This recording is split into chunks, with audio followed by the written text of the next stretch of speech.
በጌታ በኢየሱስ ስም ሰላማችሁ ብዝት ይበል የሚል ወንድማችሁ ዛሬ ተሳዳቢው አላህ ለምን ስድብ ያስተምራል በሚል እንማማራለን። ከዚህ በፊት አላህ ሰዎችን ለሲኦል እንደሚፈጥር እንዲሁም ደግሞ ለሲኦል የገባውን ቃል ለመፈጸም ሲኦልን በሰዎችና በጋኔኖች እንደሚሞላ በከተማይቱ ውስጥ አሸባሪዎችን እንደሚያበዛ ወይም ወንጀለኞችን በጣም ከባባድ የሚባሉ ወንጀለኞችን አላህ እንደሚያስቀምጥ እንደሚያበዛ ይሄንና ይሄን የመሰሉትን በርካታ ነገሮች ተነጋግረን ነበር። እንዲሁም አላህ ለሲኦል የሚሆኑ ሰዎችን ወደ ገነት እንዳይገቡ ገነት መግባት የሰማይ ያህል እንደሚከብድ ደረታቸውን እንደሚጨምቅ እንደሚያጠብ ብዙ ነገር ካየን በኋላ ምን አይነት አምላክ ነው የሚለውን ጥያቄ በእናንተ በሙስሊሞች ውስጥ እንዲፈጠር በሚል ነበር በጥያቄ መልክ የተለያየ ነው። ዛሬ ደግሞ አላህ ሰዎችን በመሳደብ እንዲሁም ሌሎች ምን ማድረግ እንዳለባቸው እንደሚናገር እናያለን። ቁርአን ምዕራፍ 9 ቁጥር 30 ላይ የሱፍ አሊ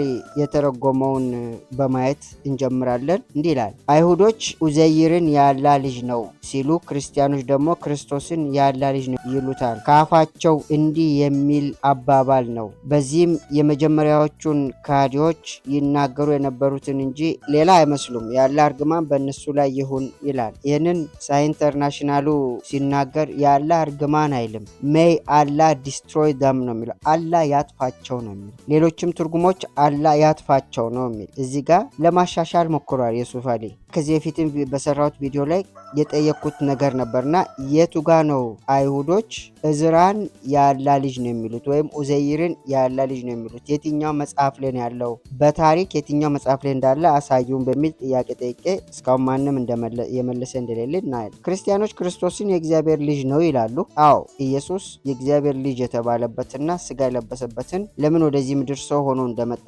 የሚያሳየውን ሰፊ ነገር ከዚህ በፊት ተማምረናል። ግን ይበሉ እንበልሽ አይሁዶች እዝራን የአላህ ልጅ ብለው ክርስቲያኖች ደግሞ ክርስቶስን የአላህ ልጅ ነው ወይም የእግዚአብሔር ልጅ ነው ቢሉ አላህ እንዲያጠፋቸው ያስፈለገው ምክንያት ምንድን ነው? አንድ አምላክ ስለምትሉ እንግዲህ ከዚህ በፊትም ቃል ገብቼ ስንደርስ እናያለን ብያለሁ። ስለ ስላሴ ከእናንተ አስተምሮት በመነሳት ስለ ስላሴ የምናየው ነገር ቢኖርም የአላህ ልጅ ነው ስላሉ ከተሳሳቱ እንኳን እውነት አላህ ፈጣሪያቸው ከሆነ ከስህተት እንዲመለሱ እውነትን ቢገልጥላቸው አምላክ ያስብለዋል ወይስ ቢገላቸውና ቢያጠፋቸው አምላክ ያስብለዋል?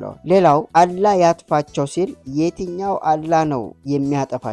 ቁርአን የአላህ ቃል ነው ብሎ አላህ ተናገረ እያለ አላህ መልሶ አላህ ያጥፋቸው ይላል። አላህ ከሱ ከፍ ያለ አላህ አለው ማለት ነው። ሌላው ቁርአን ምዕራፍ 62 ቁጥር 5 ላይ እንዲህ ይላል፣ የነዚያ ተውራትን አደራ የተሰጣቸው ከዚያም ያልተሸከሙት ሰዎች ምሳሌ መጽሐፍ እንደያዘች አህያ ብጤ ነው። በአላህ አንቀጾች የካዱ ህዝቦች ምሳሌ ከፋ ብሎ ነው የሚናገረው። አላህም በዳዮችን ህዝቦች አይመራም ብሎ ሲል፣ ሌላው ደግሞ ዩሱፍ አሊ ወደ ቅን መንገድ አይመራም ወይም ሌሎች ትራንስሌሽኖች ትርጉሞች ወደ ቅን መንገድ አይመራም ነው። እዚህ ጋር ትኩረት ሊሰጡ የሚገባ ካልተቀበሉት ምን አሰደበው? መጽሐፍ እንደተሸከመችም አህያ ብጤ ሲል አህያ እንግዲህ ማንበብ አትችልም፣ እንስሳ ናት። እንደ ሰው የማሰብ ሌሎችን ነገሮች እንትን የማድረግ እውቀቱ የላትም። እነኚህ ሰዎች እንደ አህያ ናቸው ብሎ ሲል ይሄ ስድብ ከአምላክ አንደበት ይወጣል ብለን እንጠብቃለን? ሶስተኛውን ቁርአን ምዕራፍ 2 ቁጥር 20 ላይም ደግሞ ስናይ አይሁዶችና ክርስቲያኖች እምነታቸውን እስከሚከተሉ ድረስ አንተን ፈጽሞ አይወዱም። የአላህ መመሪያ እውነተኛው መንገድ ብቻ ነው በላቸው። እውቀትም ከመጣልህ በኋላ ፍላጎታቸውን ብትከተል ከአላህ ቅጣት ሌላ ረዳትና ረዳት የለህም ነው የሚለው። አንደኛ ክርስቲያኖችና አይሁዶች ይጠሉሃል ብሎ ነው የሚያስተምር። መጽሐፍ ቅዱሳችን ግን ባልንጀራ እንደራስህ ውደድ ይላል። ጠላት ቢራብ አብላው ይላል እንጂ ጥላው ወይም ይጠሉሃል አይልም። ይሄ የእስልምናው አስተምሮት ገና ሙስሊሞች ክርስቲያኖችን እንዲጠሉ እነሱ ይጠሉሃል በሚል ነው ጭንቅላቱን የሚቀርጸው። አንተ ወደ እነሱ ከሄድክ እርዳታ የለህም ከአላህ ቅጣት ውጭ፣ አላህ ወደ እነሱ በሄድክ ጊዜ ይቀጣሃል ብሎት ነው በማስፈራሪያ መጀመሪያ ክርስቲያኖችን እንዲጠላ ያደርጋል። ካልጠላ ደግሞ በአላህ ስም በማስፈራራት ይመጣል። ሌላው አቡ ሁረይራ የተረከውን ስናይ የአላህ መልእክተኛ ወይም ነቢዩ መሐመድ እንዲያሉ ነው የሚልና አይሁዶችና ክርስቲያኖችን ሰላምታ ከማድረጋቸው በፊት አትሳለሙ ነው የሚለው። do not greet the Jews and the Christian before they greet you። ይሄ እነሱ ሰላምታ ከማድረጋቸው በፊት ሰላምታን አትስጣቸው፣ አትሳለመው ማለት ሰላምታ አትበለው ብሎ ነው የሚናገር። ከእነርሱም አንዳቸውም በመንገድ ላይ ስታገኛቸው ወደ እርሱ ጠባብ ክፍል እንዲሄዱ አስገድዳቸው። አስተውላቸዋል። የመጀመሪያ እነሱ ሰላም ቢሉህም ሰላምታን አትስጥ። ሁለተኛ ካገኘሃቸው ወደ ጠባብ መንገድ አድርገ አስገብታ አስጨንቃቸው፣ አሰቃያቸው። ሊወጡ በማይችሉት ጠባብ ቦታ ላይ አስጨንቃቸው። አስተውላቸዋል። እዛ ጋር ይጠሉሃል ብሎ እዚህ ደግሞ ሰላምታም አትስጣቸው፣ አስጨንቃቸውም ነው የሚል። እንግዲህ እንዲህ አይነትን አስተምሮት ይዘን አምላክ ነው ልንልስ ምን ድፍረት አለን?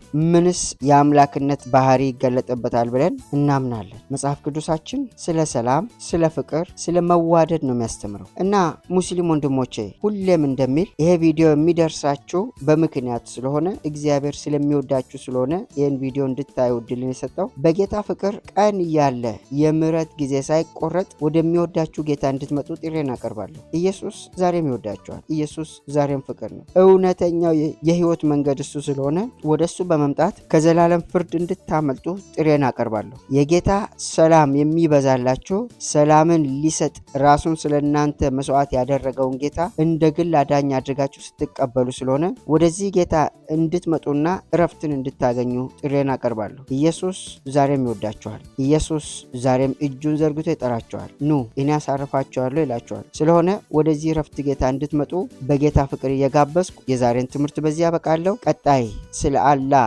ገዳይነትና ስለሚሰጠው የግድያ ትእዛዝ እንደምንማማር እያሳሰብኩ በጌታ ሰላም ሁኑ እላችኋለሁ። ተባረኩ።